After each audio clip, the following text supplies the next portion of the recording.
Now बच्चे, second form of public enterprises are public or statutory corporation. It refers to that public enterprise which is created by special act. They are created by special act passed in the parliament. And examples are Life Insurance Corporation, Reserve Bank of India, Industrial Development Bank of India, Food Corporation of India, Indian Airlines, Oil and Natural Gas Commission. These are the public enterprises or public corporations, statutory corporation. Statutory things are always created by law. By passing an act in the parliament, they are created. Features of statutory corporation. Formation. They are established by a special act of the parliament or state assembly. Ownership. The corporation are completely under the ownership of government. Management. They are managed by the government only, and the government appointed nominated directors. They manage the things. Financing is done by the government. Appointments are also done as per the service rules and regulations of the corporation itself. Then separate legal entity. Beta, it is having a separate legal entity from the government. They are independent of the taking decisions from the government also, and they are administrative autonomy, means complete freedom in taking decisions. Formation is done under the special act of the parliament. Ownership is in the hands of government. Management is done by the directors appointed by the government. Full financing is done by the government. Appointments are also done by the government, and there is some separate legal existence is also there. Now, what are the merits of statutory corporation?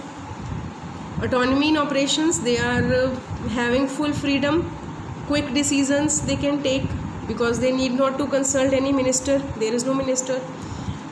Efficient management, because the board of directors, efficient people are appointed by the government.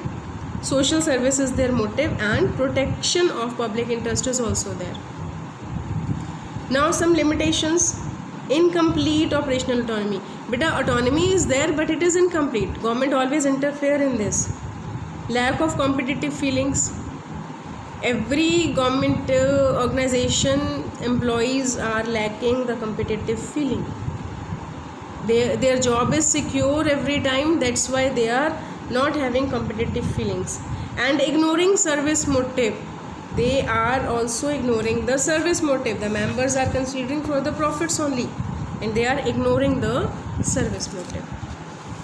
There are only 3 forms. Third is government company. Third is government company.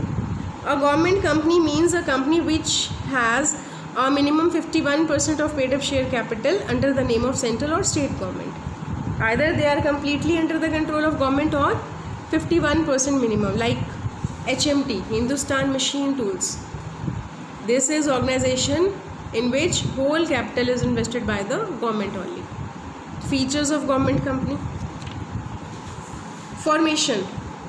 Like the companies of private sector, these are formed according to the provisions of Indian Companies Act 1956. This is a company and which is formed under Companies Act 1956. Ownership, minimum 51% will be in the hands of government. Management is done by board of directors appointed by the shareholders or government. Then financing, they can be financed by the government as well as public also. They can take money from public also. This is allowed. Appointments in these companies are made according to their own service conditions. According to the service conditions of government companies, they are having separate rules and regulations, and they can do appointment according to that. They are also having separate legal entity. They are somewhat different from government. Administrative autonomy. It is the point everywhere in all the public sector enterprises. Now, what are the main advantages of a government company? Easy formation, autonomy in operations, flexibility is there. They can change their rules according to the needs. Easy financing. government, they can take finance from government as well as from public. Then benefit of private participation also. If 49% private participation is there na, so there will be a spirit of competition always, but some limitations are always there, also there. Incomplete operational autonomy. This is an eyewash that they are having complete autonomy. No, they are not having complete autonomy. Some interference from government is always there. No continuity in policies. Whenever there will be a change in the government, there will be change in the board of directors also. Government, each and every party will employ their party members in the management, so the policies every time will be changed. Lack of professional efficiency. They are not having proper professional efficiency. Fear of public accountability. You have to answerable to the public more. This was the public sector.